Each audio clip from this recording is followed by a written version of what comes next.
Hello students, how are you? मला वाटतं तुम्ही आनंदी असणार आहात. आज आपण टाइप्स ऑफ ऑर्गॅनिक रिॲक्शन्स मधून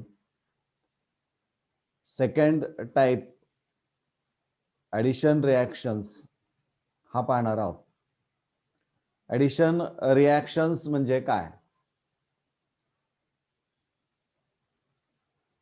The reactions in which two reacting molecules combine to form only one product. म्हणजे दोन रिॲक्टंट्स एकत्र येऊन एक आणि एकच प्रॉडक्ट तयार केला जातो. Such type of reactions are called addition reactions. आणि मग ह्या ॲडिशन रिॲक्शन्स तुम्हाला कुठं पाहायला मिळतील तर कंपाऊंड्स कंटेनिंग मल्टिपल बॉन्ड्स. म्हणजे जिथं डबल आणि ट्रिपल बॉन्ड असणार आहे. For example carbon oxygen double bond, carbon carbon double bond, carbon carbon triple bond किंवा कार्बन नायट्रोजन ट्रिपल बॉन्ड, इथं ॲडिशन रिॲक्शन्स पाहायला मिळतात. इथून पुढे एक लक्षात ठेवायचं की जिथं जिथं मल्टिपल बॉन्ड्स आहेत, डबल बॉन्ड असेल किंवा ट्रिपल बॉन्ड असेल, मग दोन कार्बन मध्ये असेल किंवा कार्बन ऑक्सिजन मध्ये असेल किंवा कार्बन नायट्रोजन मध्ये असणार आहे. विद्यार्थी मित्रांनो, तुम्हाला माहित असायला पाहिजे की double bond consist of one sigma bond which is a strong bond and second is a pi bond which is a weak bond. So during the addition reaction, the pi bond breaks to give or form two sigma bonds on the corresponding atoms. म्हणजे ज्या दोन atoms मधून pi bond break होतो त्या adjacent carbon atoms वर दोन sigma किंवा दोन नवीन सिग्मा बॉन्ड्स तयार केले जातात. म्हणजे in short we can say that the unsaturated compounds are converted into saturated. म्हणजे जिथं मल्टिपल बॉन्ड्स आहेत त्यांचं रूपांतर हे सिंगल बॉन्ड्स मध्ये केलं जातं. हा एक या रिॲक्शनचा टिपिकल कॅरेक्टर आहे असं आपल्याला म्हणता येईल. इथं आपण बघूया. This is the nothing but the representation of addition reaction. इथं for example carbon carbon double bond is taken which consists of one sigma and one pi bond. So the pi bond, which is a weak bond because it is formed by sideways or lateral overlapping of atomic orbitals. So it is a weak bond. So during the addition reaction, the pi electrons, this is the electron pair, that is the pi electrons of pi bond are transferred to one of the carbon atom. आणि त्यावेळी होतं काय तर pi bond break होतो. इथं तुम्हाला माहित आहे this is ENU, nothing but reagent. This electron pair between E and NU, E means electrophile, NU means nucleophile. इकडं शिफ्ट ज्यावेळी होईल त्यावेळेस इट कॅरीज निगेटिव्ह चार्ज आणि E कॅरीज पॉझिटिव्ह चार्ज. म्हणजे reagents consist of two parts, एक electrophilic तर दुसरा nucleophilic असणारा आहे. यांची ज्यावेळी ऍडिशन रिॲक्शन होते त्यावेळेस इथं पाय बॉन्ड ब्रेक होतो आणि दोन सिग्मा बॉन्ड्स हे तयार झालेले आहेत. एकीकडे इलेक्ट्रोफाईल अटॅच झालाय तर सेकंड कडे न्यूक्लिओफाईल अटॅच झालेला आपल्याला पाहायला मिळतो. This is the general representation of addition reaction आपण असं म्हणूया. आता इथं आपण addition reactions, they are of two types. One is a electrophilic addition reaction and second is a nucleophilic addition reaction. So now we'll discuss one by one. First of all, we'll discuss the electrophilic addition reaction. Electrophilic addition, the meaning or the title itself indicates the meaning of the reaction. So there is a addition of electrophile across the multiple bond. म्हणजे इथं representation दाखवलेलं आहे. For example alkene propyne is taken here, CH3CH double bond CH2. So this is the double bond which consists of one sigma and one pi bond. So here one thing is important, my dear students, that is the methyl group is attached to carbon of double bond. So it plays very important role. It acts as electron releasing or electron donating group. So it exhibits positive inductive effect. So it releases the electrons on carbon atom. So carbon becomes electron rich, but it is attached to another carbon atom by double bond. So these electrons are shifted towards the last carbon atom, or that is the first carbon atom. So this first carbon atom becomes electron rich and carbon 2 becomes electron deficient. म्हणजे इथं addition जर आपण HBr म्हणजे halogen acid like HBr जर घेतला, hydrogen bromide, तर यातला H असणार आहे तो पॉझिटिव्हली चार्ज स्पेसिस असणार आहे, electrophile Br minus negatively charge species nucleophile असणार आहे. So pi electrons attack the electrophile. So this attack is a slow, so it is a rate determining step असं म्हटलेलं आहे. म्हणजे या रिएजंट मधून E plus, that is the electrophile, gets attached to the electron rich center of the substrate, that is the propene. म्हणजे इथं तुमच्या लक्षात येईल की HBr मधला H इथं जोडलेला आहे आणि कार्बन सेकंड कडे देर is a formation of electron deficient center, that is the positively charged carbon called carbocation. So positive charge on the more substituted carbon atom is always observed. हे आपण लक्षात ठेवणं गरजेचं आहे. Now this is the second step. In second step, carbocation so formed is attacked by the nucleophile.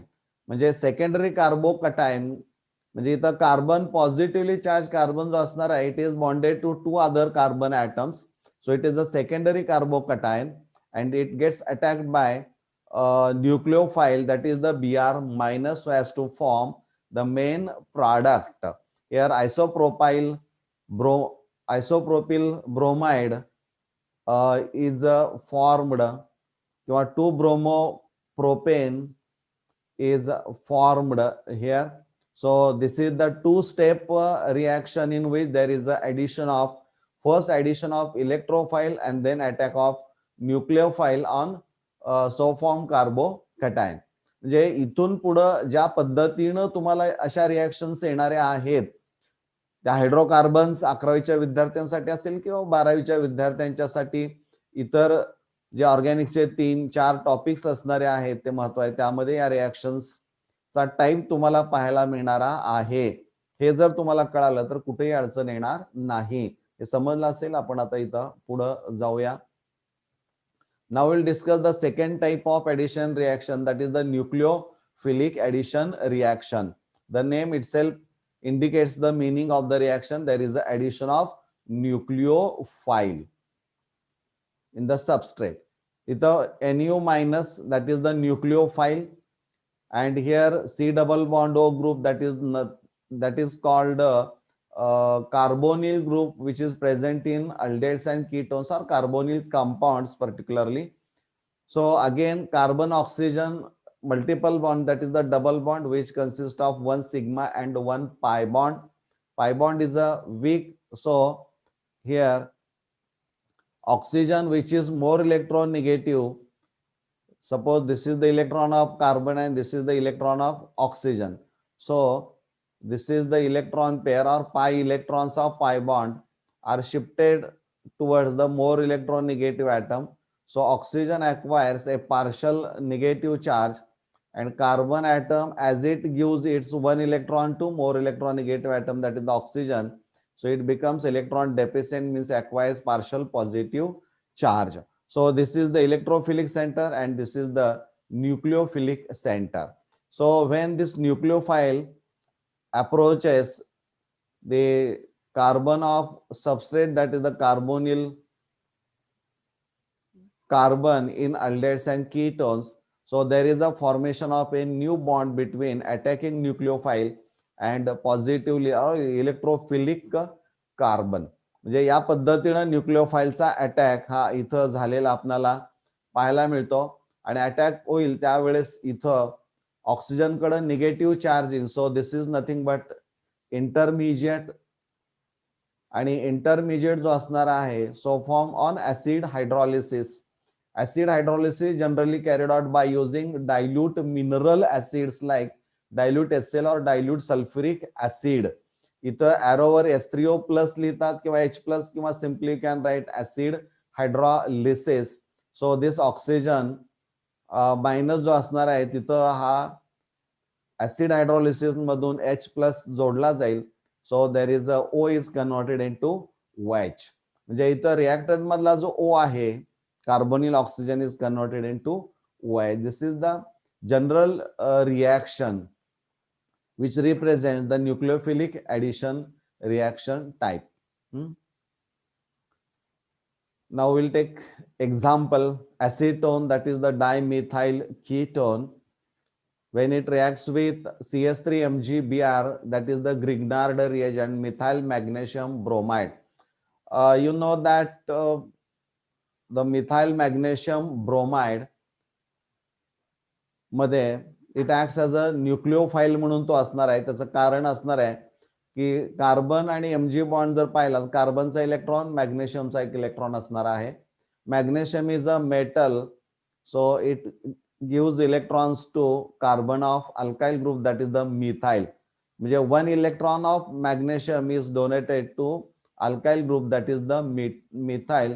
So it becomes negatively charge. हा negatively charge होईल म्हणजे it acts as a nucleophile. आणि मॅग्नेशियमवर चार्ज कुठला येईल?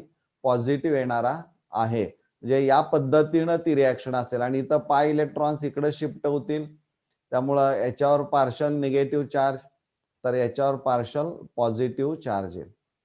त्यामुळं हा जो न्यूक्लिओफाईल असणार आहे, it gets attach to the electrophilic carbon of carbonyl group, that is the acetone. आणि मग इथं इंटरमिजिएट आपल्याला मिळेल. The reaction is carried out in presence of solvent dry ether. This is intermediate. This on acid hydrolysis gives final product, that is the tertiary butyl alcohol. आता इथं काय होतं पहा, इथं तुमच्या लक्षात येईल की ऑक्सिजन कडे निगेटिव्ह चार्ज असणार आहे. याचा हायड्रोलिसिस केलं की H+ इथं ऍड होईल. आणि मॅग्नेशियम हा मोनोव्हॅलंट असणार आहे. ऍक्च्युअली व्हॅलन्सी डायव्हॅलंट आहे तो. इथं मोनोव्हॅलंट दिसतोय आपल्याला Mg+Br, Mg+Br-. आणि इथं ज्यावेळेस हायड्रोलिसिस होतं त्यावेळेस यातला H+ इथं जोडला जाईल आणि OH- ion gets attach to Mg. So there is a formation of insoluble MgOH, MgOH-Br. In this way, nucleophilic addition reaction takes place. म्हणजे या पद्धतीनं न्यूक्लिओफिलिक ऍडिशन रिॲक्शन घडताना आपल्याला पाहायला मिळते. अशा अनेक वेगळ्या पद्धतीच्या रिॲक्शन्स या आहेत. याचा अभ्यास हा आपण करावा असं मला वाटतंय. So thank you for watching this video. नुसता बघून चालणार नाही, तरी लक्षात ठेवा, कारण ऑर्गॅनिक केमिस्ट्रीचे बेसिक रिॲक्शन जे असणार आहेत, यापूर्वी एक आपण सबस्टिट्यूशन रिॲक्शन्स म्हणून त्याचा व्हिडिओ काढलेला आहे, तो तुम्ही निश्चित पाहिलेला असणार आहे.